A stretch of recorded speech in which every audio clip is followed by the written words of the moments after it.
Hello, I'm Tanner Boriack, the Digital Marketing Manager at RH Boyd Publishing Company, and I'm bringing you the March 14th curriculum lesson entitled Making Wise Choices.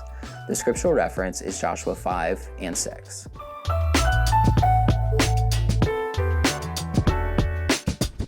In our daily lives, we have very little power. Though we make plans and have intentions, we lack the power to guarantee that the next day is promised. All of this is evidence of our lack of power in comparison to the kind of power that only God has. But He does give us some power. He knows that true love for Him can only be defined by the power of choice, the choice to follow Him and put Him first. But through all of the choices we make, many times we forget to put Him at the center of our decision-making and instead let other factors influence our decisions. In today's lesson, we follow Israel's victory in Canaan. After crossing the Jordan River and approaching Jericho, the people of Israel, led by Joshua, were embarking on a difficult military task, following God's instructions to take Jericho. As they approached Jericho, Joshua chapter 5 verse 14 says that Joshua was met by a man who identified himself as commander of the army of the Lord. Joshua fell before him and worshipped, asking, "What do you command your servant, my Lord?"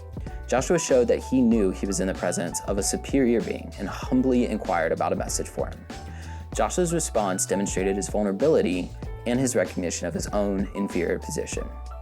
As chapter 6 starts, we hear the detailed instructions from the Lord for Joshua and the army of Israel to follow. Jericho was ready for a siege, shut up inside of their fortress and ready for battle. But the Lord tells Joshua, "I have handed Jericho over to you, along with its king and soldiers." He lays out directions for how to capture the city, instructing them to march around the city for 6 days. And on the 7th day, march around the city 7 times. When they make a long blast with their horn at the end, the city will fall down flat. These instructions are ripe with symbolism and ceremony rather than the military strategy that other generals would typically consider. This was to show the people of Israel that this was to be God's victory on behalf of the people of Israel, and that He was to be worshipped for it. At the end of the 7 days, with the final blast of the horn, Joshua says to the people in chapter 6, verses 16, "Shout, for the Lord has given you the city." And the wall fell down. This passage reminds us that when times are most difficult and the circumstances seem insurmountable, we must rely on God to provide a way through. Doing so may require faith, and it may not follow our logic and wisdom, but following God's wisdom and trusting Him will always turn out for our best. Joshua was determined not to stray from the Lord, but to follow His wisdom. And by his leadership, Jericho was delivered by God into the hands of Israel. Again, I'm Tanner Boriack, and I hope you've enjoyed this week's lesson.